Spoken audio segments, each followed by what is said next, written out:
Toma el cuchillo más caro que puedas imaginar, el de un chef profesional, fabricado con el mejor acero alemán, afilado con tecnología láser y vendido por cientos de dólares.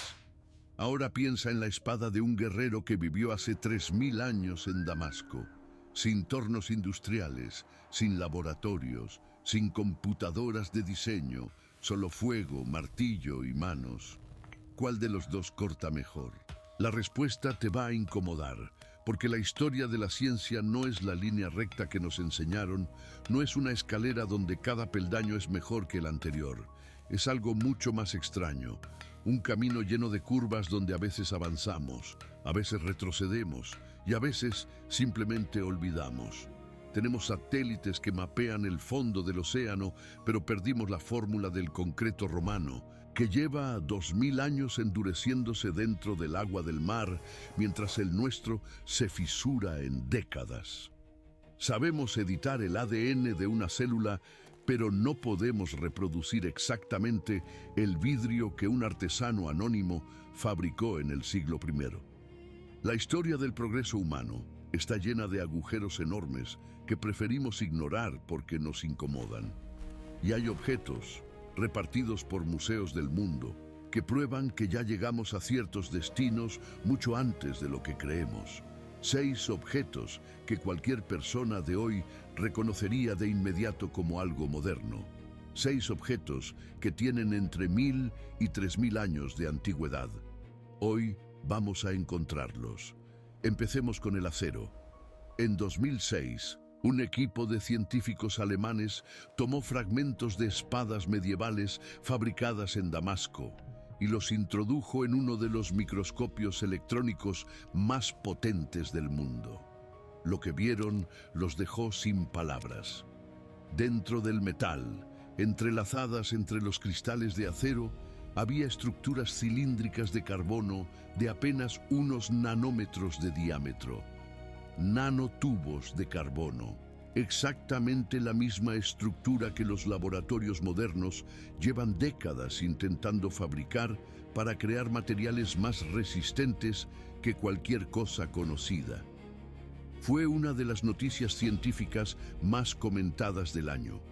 El artículo se publicó en la revista Nature y el mundo académico lo recibió entre el asombro y la incredulidad. Nadie quería creerlo. Era demasiado perturbador. Significaba que una tecnología que considerábamos de punta, que forma parte de la investigación más avanzada de nuestro siglo, ya había sido descubierta y aplicada de manera práctica hace más de 1000 años por artesanos que nunca oyeron hablar de la física cuántica. Pero retrocedamos. Para entender lo que pasó, hay que transportarse a Damasco, siglo IX, en el corazón del mundo islámico medieval. Los herreros de esa ciudad habían desarrollado una técnica tan particular que su acero circulaba por todo el continente conocido como artículo de lujo. Lo llamaban woods o acero de Damasco y tenía propiedades que ningún otro metal de la época podía igualar. Era extraordinariamente duro y al mismo tiempo flexible, algo que normalmente se excluye mutuamente en metalurgia. Un acero duro se rompe, uno flexible se dobla. El de Damasco hacía las dos cosas al mismo tiempo y tenía otra característica visual inconfundible, un patrón ondulado en la superficie, como agua congelada en movimiento, que aparecía durante el proceso de fabricación y que los herreros europeos nunca pudieron reproducir a pesar de siglos de intentos. Los cruzados europeos que lo enfrentaron en batalla lo describían con terror en sus crónicas.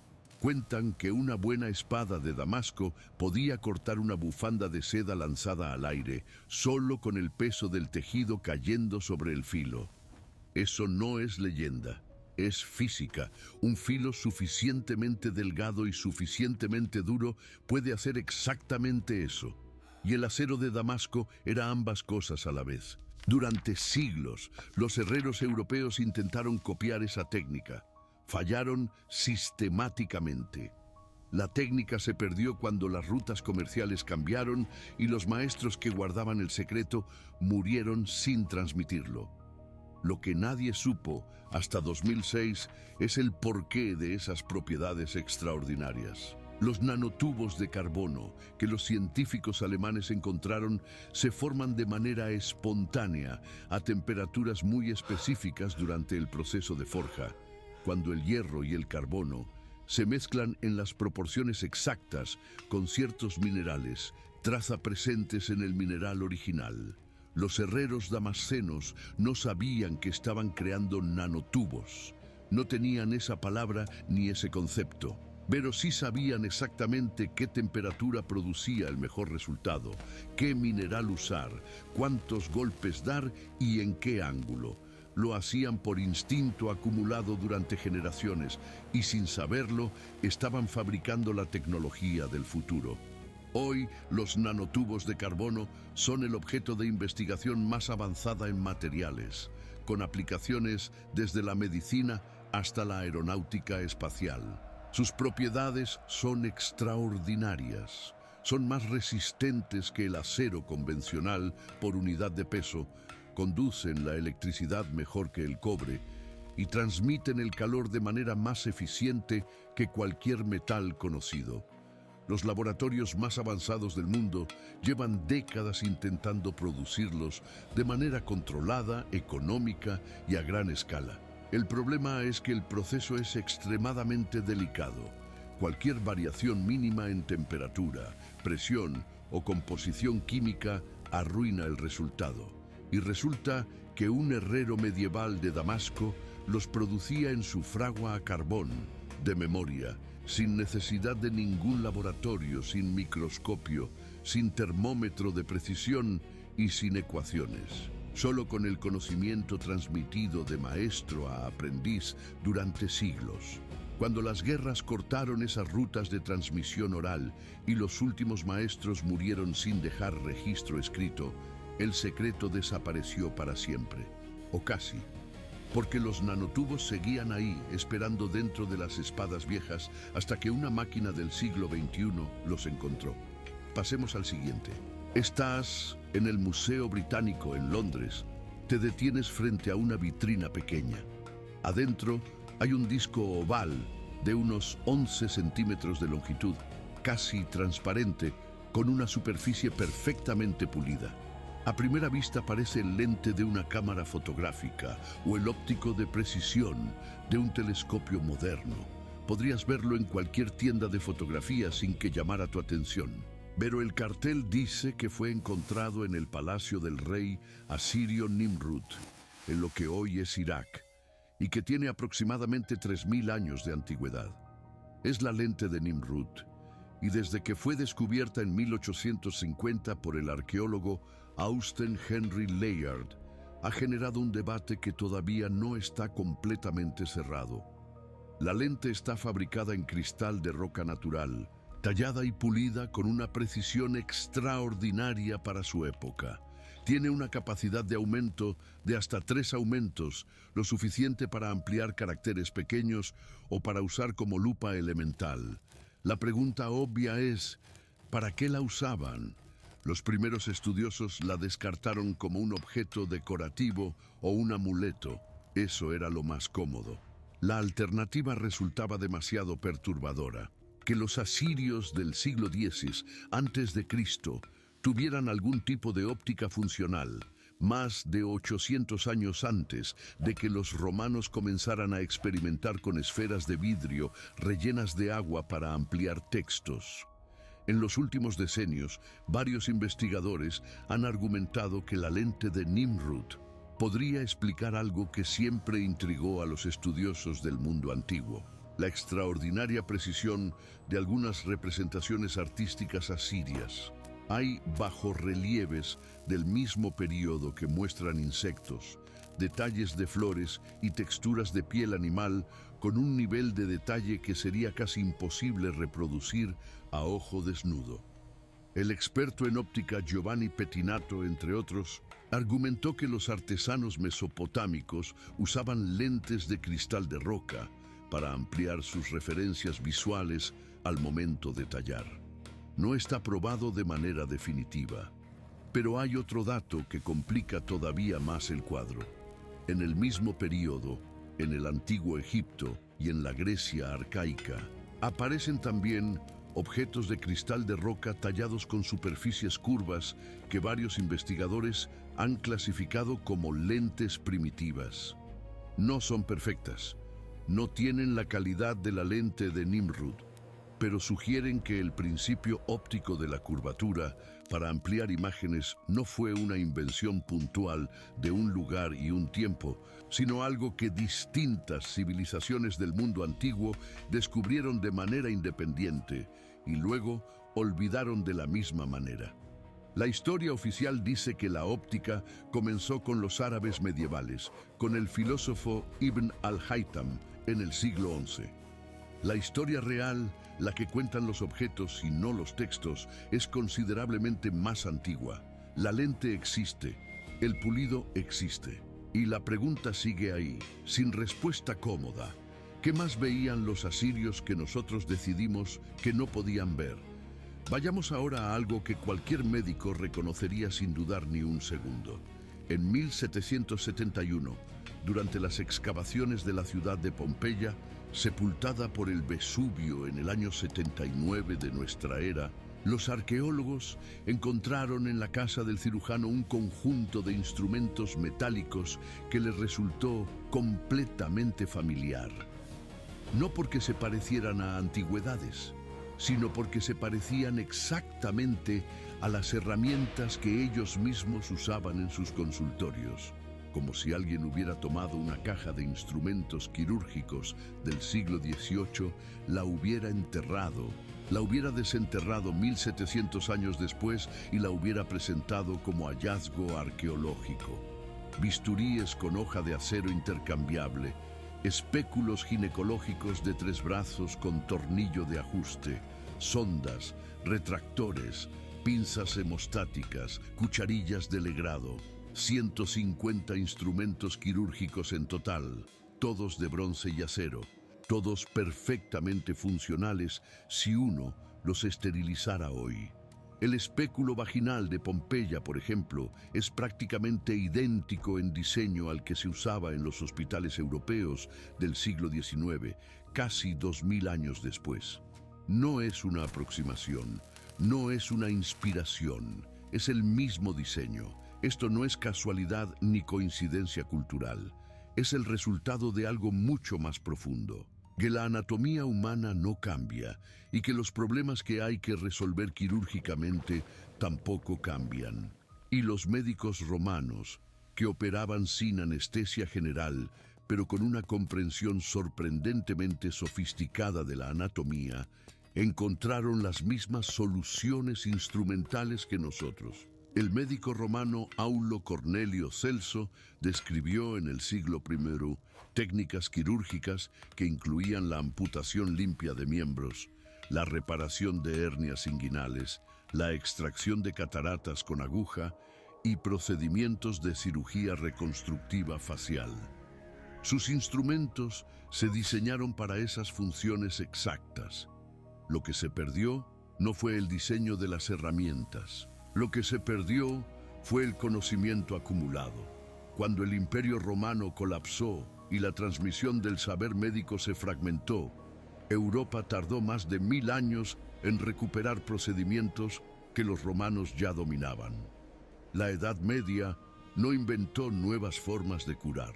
En muchos aspectos desaprendió las antiguas. Hay un dato particularmente brutal que ilustra esta regresión. La tasa de supervivencia a cirugías de cataratas, una de las operaciones más documentadas en el mundo romano, no volvió a alcanzar los niveles de la época imperial hasta el siglo XVIII, unos 700 años después. Los bisturíes de Pompeya quedaron enterrados bajo la ceniza, esperando que alguien del futuro los desenterrara y los reconociera como suyos. Y cuando ese alguien llegó, en el siglo XVIII, la reacción fue de incredulidad. Los primeros arqueólogos pensaron que debía haber algún error de datación. Instrumentos tan sofisticados no podían ser tan antiguos. El error, por supuesto, no estaba en la datación, estaba en los supuestos. en la comodidad de creer que la historia va siempre hacia adelante y que nosotros somos necesariamente más avanzados que quienes vinieron antes. Los instrumentos de Pompeya nos dicen algo diferente, que cuando el problema a resolver es el mismo, la solución inteligente tiende a ser la misma, independientemente del siglo, y que perder esa solución no es un mito, es algo que ya ocurrió, y que por lo tanto puede volver a ocurrir. Ahora vayamos a algo completamente diferente y más misterioso. Imagina que caminas por un mercado de antigüedades y encuentras un objeto de bronce del tamaño de un puño. Tiene 12 caras, cada una un pentágono perfecto. En cada cara hay un agujero circular y cada agujero tiene un diámetro ligeramente diferente al de las otras caras. En las esquinas de cada pentágono hay una pequeña bolita de bronce. Es un objeto perfectamente fabricado, geométricamente impecable y absolutamente inexplicable. Si lo pusieras sobre una mesa hoy, cualquiera pensaría que es una pieza de diseño industrial moderno, un accesorio de estudio, una herramienta de precisión. Nadie pensaría que tiene 1800 años. Eso es un dodecaedro romano. Se han encontrado más de 100 de estos objetos en toda Europa, principalmente en regiones que formaron parte del Imperio Romano entre los siglos II y IV de nuestra era. Ninguno tiene inscripciones, ningún texto romano los menciona, ningún mosaico los retrata, ninguna fuente antigua explica para qué servían. Los arqueólogos llevan más de 2 siglos debatiendo su función y todavía no hay acuerdo. Algunas hipótesis los identifican como instrumentos topográficos para calcular distancias a objetos lejanos.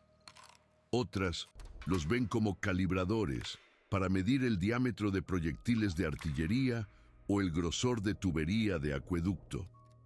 Hay quien los considera instrumentos astronómicos para determinar las fechas óptimas de siembra según la posición solar. Y hay quien simplemente dice que eran juguetes o dados para juegos de azar.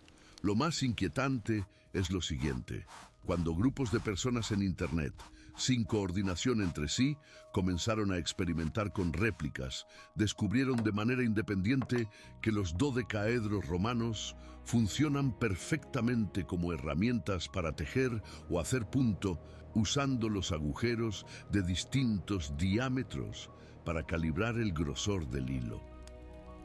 La hipótesis del tejido es hoy una de las más serias entre los investigadores, pero lo más revelador no es cuál sea la función correcta. Lo más revelador es que llevamos 200 años sin poder descifrar para qué sirve un objeto fabricado en serie por una civilización que dejó escritas millones de palabras sobre casi todos los aspectos de su vida. Hay leyes romanas sobre la altura máxima de los edificios. Hay recetas de cocina romanas con proporciones exactas. Hay manuales romanos de agricultura, de arquitectura naval, de retórica, de derecho, de medicina y de guerra, pero de los dodecaedros nada, ni una línea. Y eso no es normal.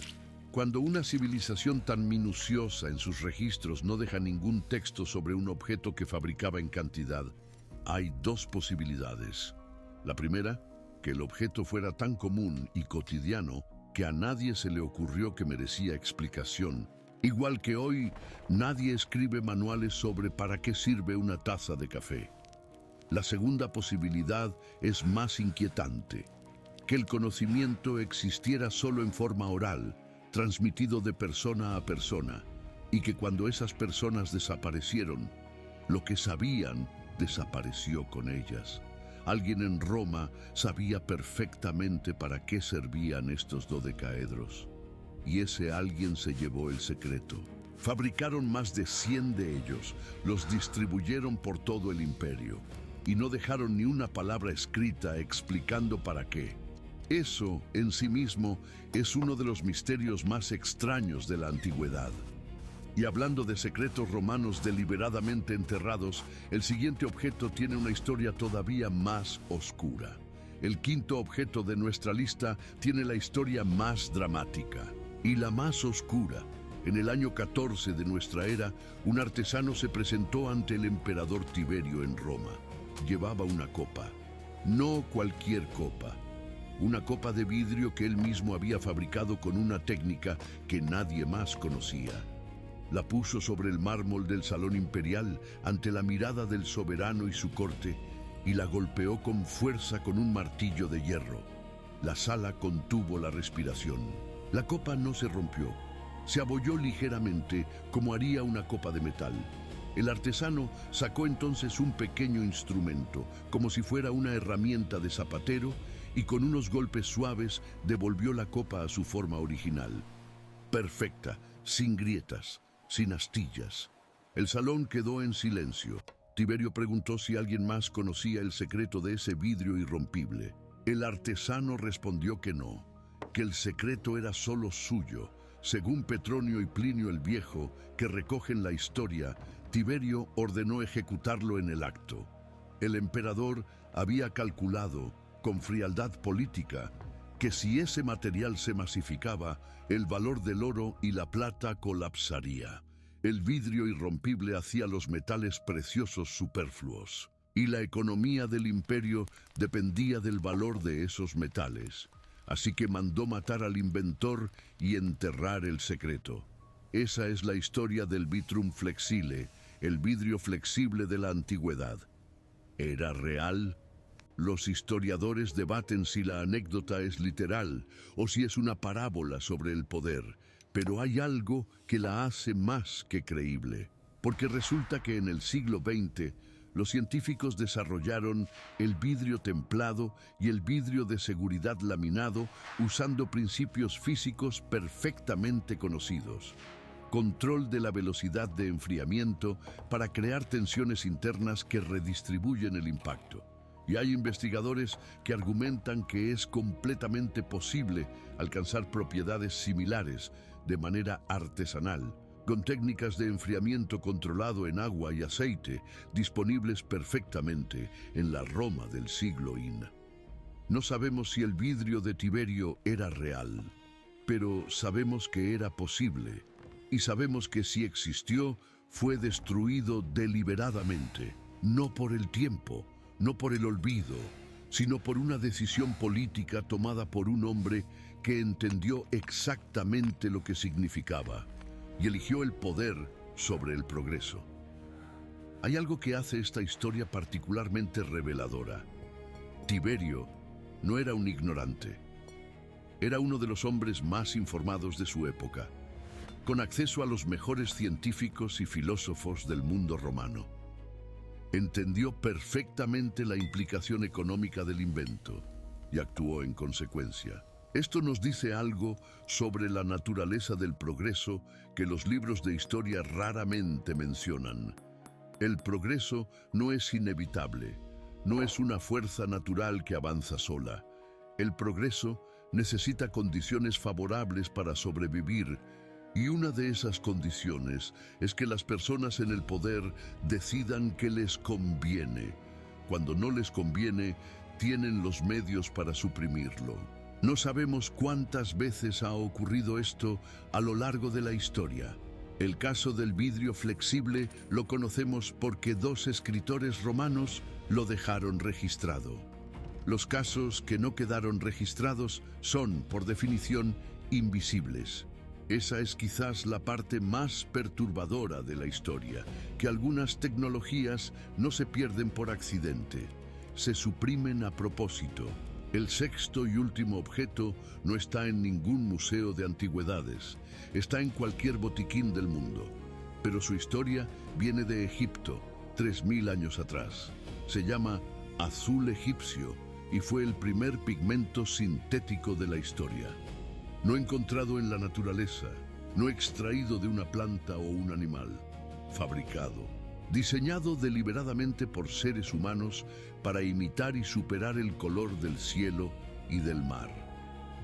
Los egipcios lo fabricaban calentando una mezcla de arena de cuarzo mineral de cobre y carbonato de calcio, a temperaturas superiores a los 850 grados centígrados durante horas. El resultado era un polvo azul intenso, químicamente estable, que no se desvanecía con la luz ni con el tiempo. Lo usaban para pintar templos, ataúdes, estatuas y joyas. Era tan valioso que se comerciaba por todo el Mediterráneo. Los romanos lo compraban a precios altos y lo usaban en los frescos más lujosos de sus villas. Cuando el Imperio Romano adoptó el pigmento, lo utilizó en frescos que todavía hoy conservan su color en las paredes de Pompeya y Herculano, intacto después de 2 milenios. La fórmula se perdió con la caída del mundo antiguo. Durante siglos, los artistas europeos buscaron sin éxito un azul tan estable. El lapislázuli era hermoso, pero carísimo. Venía de las minas del Afganistán actual y costaba más que el oro por peso. El azul de Prusia, inventado por accidente en 1704, era tóxico. El azul cobalto del siglo XIX era mejor, pero caro de producir. Ninguno duraba tanto como el azul egipcio, hasta que en el siglo XX los científicos analizaron los frescos antiguos y reconstruyeron la fórmula. Hasta aquí la historia conocida. Lo que no era conocido hasta 2006, cuando un equipo del British Museum y la Universidad de Georgia lo publicó, es lo siguiente.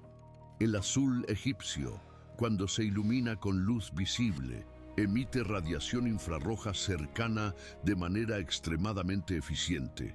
En términos simples, es un pigmento que transforma la luz visible en luz infrarroja, un fenómeno que los físicos llaman fluorescencia en el infrarrojo cercano, y esa propiedad que los egipcios nunca supieron que existía es exactamente la que buscan los científicos modernos para aplicaciones en diagnóstico médico por imagen, en telecomunicaciones de fibra óptica y en detección remota de satélites. Hoy, los laboratorios del mundo invierten millones de dólares en desarrollar materiales que emitan de manera eficiente en el infrarrojo cercano. Y resulta que el azul egipcio lo hace de manera natural. Es estable durante milenios, no es tóxico y sus materias primas son abundantes y baratas. Los investigadores de la NASA y varias universidades europeas están actualmente estudiando este pigmento de 3000 años como alternativa seria a materiales sintéticos modernos de producción costosa. Los faraones pintaban con él las paredes de sus tumbas. Nosotros lo estamos redescubriendo para construir el futuro. Hemos visto 6 objetos. Un acero con nanotubos que ningún laboratorio moderno puede replicar exactamente. Una lente de cristal de 3000 años que todavía genera debate sobre lo que los asirios podían ver. Instrumentos quirúrgicos romanos que reaparecieron 2000 años después prácticamente sin cambios. Un dodecaedro de bronce que nadie ha podido descifrar en 200 años de intentos. Un vidrio irrompible cuyo secreto fue eliminado deliberadamente por un emperador. Y un pigmento milenario que la tecnología moderna acaba de redescubrir como material del futuro. 6 objetos. 6 pruebas de que la historia no avanza en línea recta. Cada uno de estos objetos es una prueba de algo incómodo, que la inteligencia humana no es un privilegio de nuestra época, que la curiosidad, la observación y el ingenio son las mismas desde siempre. Lo que cambia es lo que decidimos conservar y lo que decidimos olvidar. Hay una tentación fácil cuando encontramos objetos como estos. Buscar explicaciones extraordinarias, extraterrestres, civilizaciones perdidas, avanzadísimas, magia antigua. Es más cómodo creer que hubo una intervención sobrenatural que aceptar algo más perturbador. Que seres humanos exactamente iguales a nosotros, con el mismo cerebro, la misma capacidad de razonamiento y la misma curiosidad, llegaron a conclusiones brillantes que luego se perdieron por razones completamente mundanas. Una guerra, una epidemia, un cambio en las rutas comerciales, un emperador que manda ejecutar a un inventor. El accidente de que nadie pensó en escribir algo que todos consideraban obvio. La historia del conocimiento humano no es la historia de ideas que nacen y crecen. Es también la historia de ideas que nacen, florecen y mueren sin dejar huella. Y lo más inquietante no es lo que sabemos que se perdió, es todo lo que se perdió sin que quedara ningún registro de que alguna vez existió. Lo que tenían estos artesanos, herreros, médicos y científicos del mundo antiguo, y que nosotros a veces perdemos de vista, es tiempo. Tiempo para observar, para probar, para equivocarse y volver a intentar. Tiempo para transmitir el conocimiento de generación en generación, sin prisa, sin la presión de publicar un paper o lanzar un producto al mercado antes que la competencia. Y lo que les faltó, al final, no fue inteligencia ni creatividad. Les faltó continuidad, les faltó que alguien escribiera lo que sabían antes de que el mundo a su alrededor cambiara demasiado rápido. Dentro de 3000 años, alguien excavará entre lo que queda de nuestra civilización. Encontrará objetos que no podrá explicar. Los pondrá en una vitrina y escribirá un cartel que diga que su función es desconocida. Y en algún lugar, uno de esos objetos será algo que hoy te parece completamente obvio, algo tan cotidiano que nunca pensaste que merecía explicación, porque el conocimiento nunca es eterno, solo es temporal mientras alguien lo recuerda, y recordar, al final, es la única tecnología que no podemos perder.